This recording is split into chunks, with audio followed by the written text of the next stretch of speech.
Can Florida State knock off rivals Florida, Miami, Auburn, and Georgia on the recruiting trail to land a couple top recruits? You are Locked On Seminoles, your daily podcast on the Florida State Seminoles, part of the Locked On Podcast Network. Your team every day.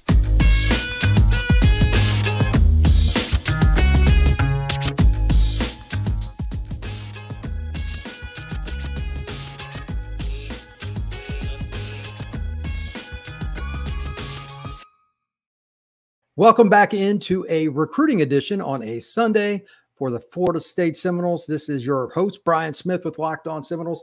Hope you make this your podcast each and every day. We are free and available wherever you get your podcasts, part of the Locked On Network, your team every day. This episode is brought to you by FanDuel. FanDuel, America's #1 sportsbook. Right now, new customers get $200 back in bonus bets guaranteed when you place $5 bet. That's $200 in bonus bets, win or lose. Let's talk a little bit of Florida State recruiting on two primary prospects and another one I'm going to mention because I was at a game where everybody was playing each other, and that would be Friday night. Daytona Beach, Mainland hosted Jacksonville Reigns. Mainland has two players that everybody wants, and Reigns has one kid at least that everybody wants. So the number one guy to talk about right now is Zavier Mincey. I'll talk about him in segment 2. He's the corner, big time player. Segment 1, we're going to talk a little bit about his teammate, McCray, just as good.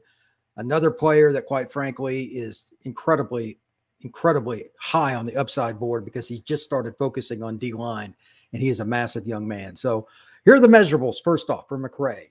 On the hoof. I'd seen him before at Under Armour, but he's even changed his body since March. We're talking about a kid that is at least 6'5", legitimately at least 6'5". And for his high school, Mainland, he's playing on the edge, standing up part of the time, which that's going to end pretty quick. I'm sure of that. Once he gets to the college level, he'll eventually grow into a full-time defensive end and then probably also a defensive tackle. He'll be a swing player at most, but I think long-term, his best spot if he wants to get paid is moving inside and having his hand in the dirt on every single play. I'm guessing he's in the 275 range right now. I thought he was closer to 260, but he has put on good weight. He's wide and he's long and he is super athletic. Now, the polish is not there. The polish is not there. He's learning his craft. Last year at Mainland, he played tight end mostly, and just like for one small snippet of practice during one of the days during the week, he would go over to the D-line. They had plenty of defensive linemen, so that's just not where they needed him. Now that that's his primary and he only plays a little bit on offense, this is a young man that Florida State and everybody else had a chance to really look at, and everybody's in on him. The Noles will receive McCray's last visit. This is a national prospect that can go wherever he wants, and it's interesting because like Georgia, Auburn, Miami, and Florida have all had his official visit. And when a bunch of us were interviewing him after the game, he admitted that he was a little bit like just overwhelmed, but he wants to get the decision out of the way. He brought up to me unsolicited that in the middle of the night, he woke up thinking about like, I need to figure this out. He's arguably the highest rated player left in the state of Florida, along with his teammate, ironically, that has yet to make a decision. Florida State will host him on the 7th of October. The defensive lineman will be seeing the Noles play Virginia Tech. And I'm thinking that this will be a game where it'll at least help solidify where Florida State is. That doesn't mean LJ makes his decision then. As reference, he and along with Mincey, who I'll talk about here in just a minute, they were just in Gainesville for the Tennessee-Florida game. I waited to do this podcast on purpose to make sure they didn't just commit to UF, like me do a podcast and then right after. You never know because they're hard to read.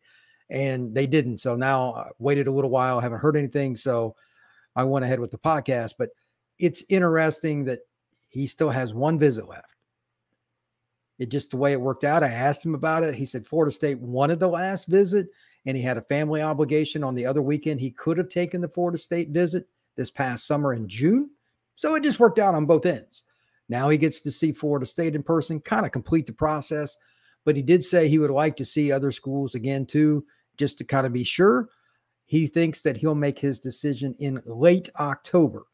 No definitive date, but he said, if I remember correctly, his birthday, I think, is the 18th of October, and he wants to make it by the end of that month if he can. So Florida State will get the last visit early October, potentially within 3 weeks. After that, LJ McCray will announce his decision. I still think it'll be one that would be hard to continue with saying, hey, he's just committed, because everybody's going to come after him. I look at it from a signing day perspective. Florida State's going to have to recruit him like he's uncommitted, even if he does commit or go somewhere else on the original announcement. And I'm sure that Mike Norvell and his staff will. The only other thing with that is, what else can you show him? Because he's been to Florida State before. He likes the program. He likes the staff. But what can you do? Florida State has to figure that out. They got the big home run swing because it's the last visit that's official. And you can do a lot more with an official visit than an unofficial. Let me be very clear about that. It's not even close. So kind of keep that in perspective. We're talking about a scenario where Florida State is probably going to be the last one that really gets to sit down with him for hours and hours. You get 48 hours on an official visit. So it's one thing to come to the game. He'll like shake somebody's hand at, at a Miami or Florida State game on an unofficial visit, but you get to stay in a hotel, you get to eat with the team, stuff like that, hang out with academic advisors and learn more about the institution itself during an official visit. I'm curious about it because he admitted that, like, right now, he said that if today was signing day, this is his comment on Friday. He said today was signing day, and he had the hats on the table. Whichever one he picked up first could be the school. Like, he is open-endedly very much not decided. So Florida State, in my opinion, has the best chance to impress him with the official visit, but there's no telling how that will go. Let's just see how that is. As far as the other young man, Zavier Mincey is, shall we say, a very unique player because there just aren't too many 6'2" corners. There were several college coaches on the sideline for the game. Miami and Florida were two of them. There were other schools there too, but everybody was like looking at Mincey like, hey man, we're talking to the guys, different staffs and stuff like that. And we were talking to people around the programs, both schools. Mincey's very rare as well, like McCray, because of the length. And also because of the length combined with his ability, to stop and start. You would think, just looking at him, he's a safety. He'll grow into that, maybe even grow into one of those hybrid linebackers. I'm telling you, his back pedal, his swivel, and his drive on the football is very much atypical of a player at his size. He's at least 6'2". And I think he's going to be a young man that is going to play some safety in circumstances. And he even talked about it, but he also admitted that he prefers corner. Most schools are directly straight down the path, one of recruiting that way. And he said a few schools said you could play safety as well. We prefer you at corner, et cetera. So I'm curious about him as well because he's taken his visits. But he was just both of them went down to the Miami A&M game. Both of them just went to Florida. He's trying to get back on other trips, just like his buddy McCray. And he's also very much torn. Is it Florida? Is it Miami? Is it Florida State? What's the deal? Alabama is kind of the wild card. They obviously aren't impressing anybody on TV. By the way, that is mind-blowing how much they've fallen off on offense. That's pedestrian at best. And that's probably being kind. I think that it's going to be interesting if he does take the Alabama trip because he doesn't know as much about the Crimson Tide. They've got a really good defensive back coach and one that likes recruiting. So I'm not saying they can't get him, but it's just kind of open-ended. Number one, we have no idea what he thinks about their season or if that's going to impact him because it's just kind of getting started. I didn't have a chance to talk to him about how poorly they played against USF. I would have loved to have asked him about that, but I saw his game before that game took place. And he's really high on all three staffs in state as well. He doesn't know where he's going, and he doesn't have a decision timeline. I think this one could be, well, let me rephrase that. He does have a decision time. If he can, it's this week, and I'll get into that in a second. But he admitted openly and without me even asking that he's not going to announce it publicly until he goes to the All-American Bowl. That's going to be in early January. He said he would like to decide this week, though. Let's just dive into that. And I said, well, what do you mean? Well, I didn't know that. And he said, yeah, I could make a decision this week. And I said, you're still going to take trips, though? And he said, yeah.